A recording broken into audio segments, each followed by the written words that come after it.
Cloning, कल्पना से परे, हकीकत के करीब।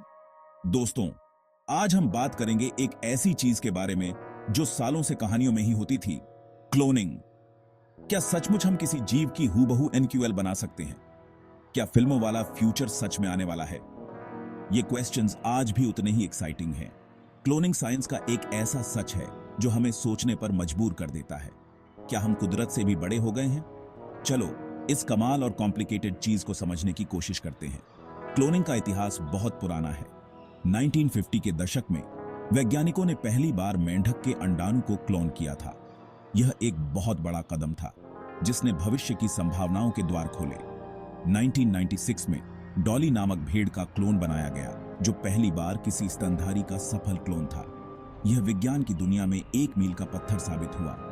आज क्लोनिंग का उपयोग केवल जीवों की नकल बनाने तक सीमित नहीं है। इसका उपयोग चिकित्सा क्षेत्र में भी हो रहा है, जैसे कि अंग प्रत्यारोपण के लिए। जीन संपादन तकनीक जैसे कि क्रिस्पीआर ने क्लोनिंग को और भी सटीक और प्रभावी बना दिया है। अब हम न केवल जीवों को क्लोन कर सकते हैं, बल्कि उनकी जीनोम को भी संपादित कर सकते हैं। लेकिन क्लोनिंग के साथ नैतिकता के सवाल भी उठते हैं। क्या यह सही है कि हम प्रकृति के नियमों के साथ खिलवाड़ करें? क्या इसके दीर्घकालिक प्रभावों को हम समझ पाए हैं? भविष्य में क्लोनिंग की संभावनाएं अनंत हैं। हम शायद एक दिन इंसानों को भी क्लोन कर सकें, लेकिन इसके लिए हमें बहुत सी चुनौतियों का सामना करना पड़ेगा। क्लोनिंग के लाभ और हानियां दोनों हैं। यह हमें नई चिकित्सा तकनीकों और उपचारों की ओर ले जा सकता है, लेकिन इसके साथ ही नैतिक और सामाजिक चुनौतियां भी हैं। वैज्ञानिकों की राय भी इस पर विभाजित है। कुछ इसे विज्ञान का अगला बड़ा कदम मानते हैं, जबकि अन्य इसे नैतिकता के खिलाफ मानते हैं। अंत में क्लोनिंग एक जटिल और रोमांचक क्षेत्र है जो हमें सोचने पर मजबूर करता है। यह हमें विज्ञान की नई ऊंचाइयों तक ले जा सकता है, लेकिन इसके साथ ही हमें इसके नैतिक और सामाजिक पहलुओं पर भी विचार करना होगा। तो दोस्तों, क्लोनिंग के इस अद्भुत और जटिल क्षेत्र में और भी गहराई से जाने के लिए तैयार हो जाइए। यह एक ऐसा सफर है जो हमें कल्पना से परे, हकीकत के करीब ले जाएगा। दो तरह की क्लोनिंग, इलाज या नया जीवन। क्लोनिंग दो तरह की होती है, एक से बीमारियों का इलाज और दूसरी से नया जीवन। पहली वाली में हम ऐसी सेल्स बनाते हैं जिनसे कई बीमारियां ठीक हो सकती हैं। दूसरी वाली थोड़ी अलग है।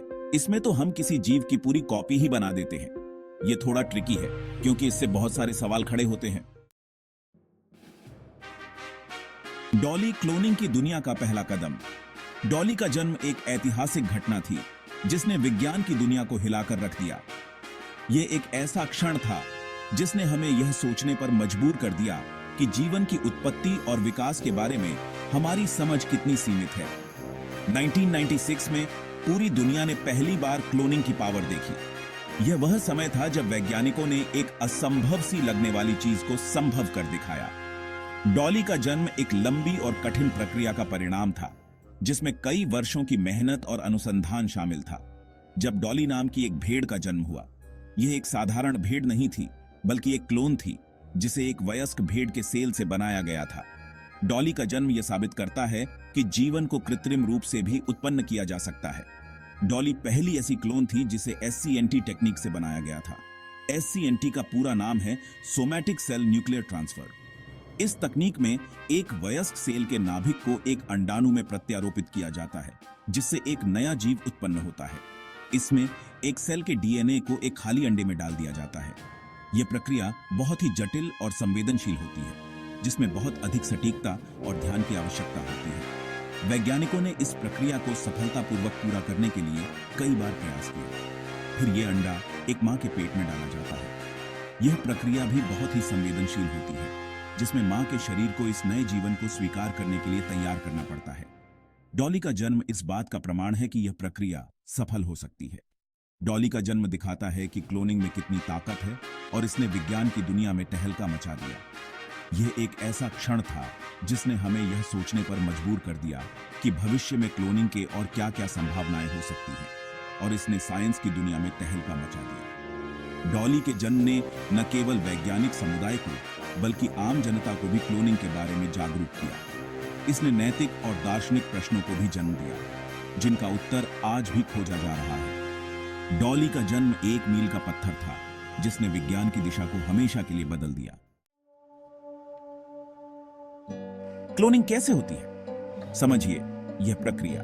क्लोनिंग एक ऐसी प्रक्रिया है जिसमें एक जीव की सटीक प्रतिलिपि बनाई जाती है। यह प्रक्रिया विज्ञान और तकनीक का एक अद्भुत संगम है जो हमें जीवन के रहस्यों को और गहराई से समझने में मदद करता है।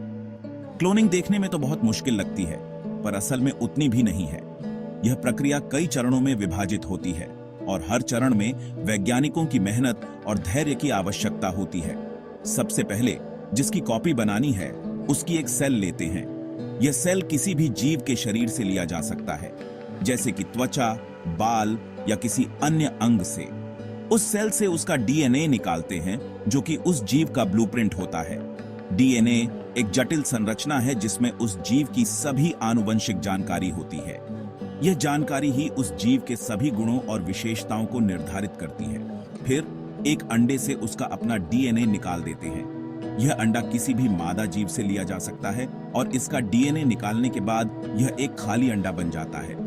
अब इस खाली अंडे में पहले वाले जीव का डीएनए डाल देते हैं। यह प्रक्रिया बहुत ही नाजुक होती है और इसमें अत्यधिक सावधानी की आवश्यकता होती है। वैज्ञानिक इस प्रक्रिया को माइक्रोस्कोप के नीचे करते हैं ताकि कोई भी गलती ना हो। इसके बाद इस अंडे को एक मां के पेट में डाल देते हैं।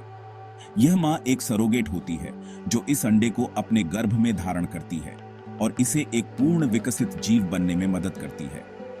अगर सब कुछ ठीक रहा तो यह अंडा बढ़ते बढ़ते एक क्लोन बन जाता है। यह प्रक्रिया कई हफ्तों और महीनों तक चलती है और इस दौरान वैज्ञानिक लगातार इस पर नजर रखते हैं।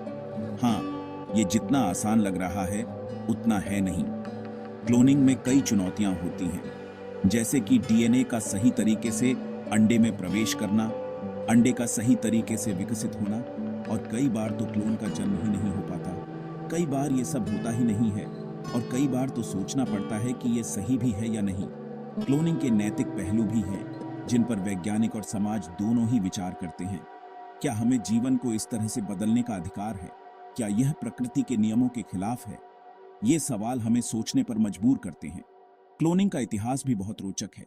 सबसे प्रसिद्ध क्लोनिंग का उदाहरण डॉली नाम की भेड़ है, जिसे 1996 में क्लोन किया गया था। डॉली पहली स्तनधारी थी जिसे वयस्क कोशिका से क्लोन किया गया था और इसने विज्ञान की दुनिया में एक नई क्रांति ला दी। भविष्य में क्लोनिंग के और भी कई उपयोग हो सकते हैं। यह तकनीक चिकित्सा के क्षेत्र में क्रांतिकारी बदलाव ला सकती है, जैसे कि अंग प्रत्यारोपण के लिए क्लोनिंग का उपयोग। इसके अलावा विलुप्त हो चुके जीवों को पुनर्जीवित करने में भी क्लोनिंग का उपयोग हो सकता है। कृषि के क्षेत्र में भी क्लोनिंग का उपयोग हो सकता है। उच्च गुणवत्ता वाले पौधों और जानवरों को क्लोन करके हम खाद्य उत्पादन को बढ़ा सकते हैं और बेहतर गुणवत्ता वाले उत्पाद प्राप्त कर सकते हैं। लेकिन इन सभी संभावनाओं के साथ नैतिक और सामाजिक प्रश्न भी उठते हैं। क्या क्लोनिंग से उत्पन्न जीवों का जीवन समान होगा?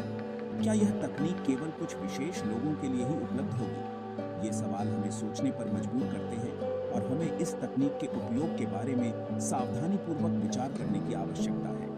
अंत में क्लोनिंग एक अद्भुत तकनीक है जो हमें जीवन के रहस्यों को समझने और नई संभावनाओं को खोजने में मदद करती है। लेकिन इसके साथ ही हमें इसके नैतिक और सामाजिक पहलुओं को भी ध्यान में रखना होगा। क्लोनिंग का भविष्य उज्जवल है, लेकिन हमें इसे सही दिशा में ले जाने की आवश्यकता है। क्लोनिंग, विज्ञान और नैतिकता का संगम।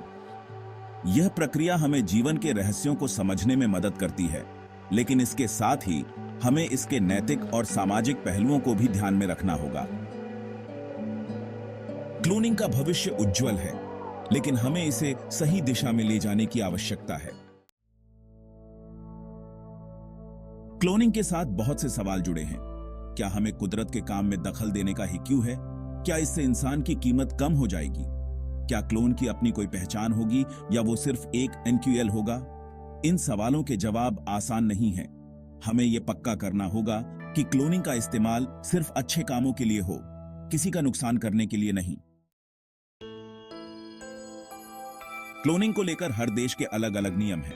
कुछ देशों ने तो इसे पूरी तरह से बंद कर दिया है, तो कुछ जगहों पर थोड़ी बहुत छूट है। ये एक ऐसा मुद्दा है जिस पर पूरी दुनिया एक मत नहीं है। भारत में किसी इंसान की क्लोनिंग गैर कानूनी है, पर रिसर्च के लिए इजाजत है। मेडिकल चमत्कार क्लोनिंग से इलाज की नई राहें। क्लोनिंग से हम बहुत सी खतरनाक बीमारियों को हरा सकते हैं।